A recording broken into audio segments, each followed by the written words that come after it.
Lady Ethereal seems pretty persistent about making a secret handshake, and as she is in a perfectly stable state of mind, I presume it's probably in my best interest to go along with it. Starting off the sequence with a rather simple combo of up high, down low, into the quick 1-2 and back into the double down low, only to shift into the 2 slow down low, finishing the first part with the very normal handshake action of parry the 3 throwing knives. The handshake not meeting the arbitrary complexity standards of Lady Ethereal, she creates clones of herself to make things more interesting.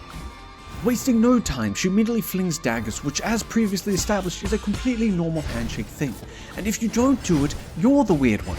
After the projectiles looping back to the simple core of the handshake, the double up high into the down low and the fast 1-2. However, feeling inspired to be a smidge more creative and mix things up, she goes for the double swoop to make the handshake even easier to remember than it already was. Throwing in even more new moves, well, actually just the same move 3 times, the very normal handshake move known as kick to the skull. Weirdly seeming to suffer a minor concussion, who knows what could have caused that. She maintains distance, proceeding with the projectile spam part of the handshake. Still weirdly apprehensive to approach, she continues launching friendly signs of greetings from a distance. And just as she's regaining her mind's functionality, she goes and gets another concussion. An intriguing strategy indeed. Concluding phase 2 of the handshake with basic swipes and slashes.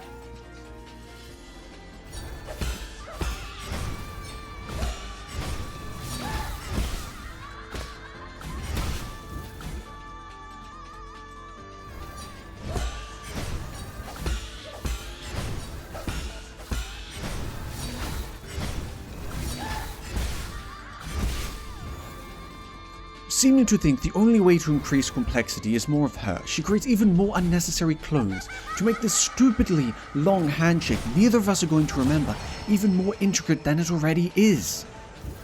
Opening phase 3 with an incredibly practical and feasible move to do in public of shattering the floor. So I, like in all good handshakes, shoot her with pulsing taser arrows. She, making full use of her clone, sends down one after the other in a combo to precede her grand slam. Weirdly seeming to have a passion for being kicked in the head, she dispatches 2 clones to get skull kicked, into her coming down herself to get the same treatment. Though she's been completely logical this whole time, I think she's finally starting to lose it. Still the most normal handshake tool projectile, she spams them until I attach another totally normal handshake tool, a high explosive device, onto her. And after 2 more rounds of slashes, projectiles, and high explosives, the handshake, which I definitely remember every move of, is finally complete.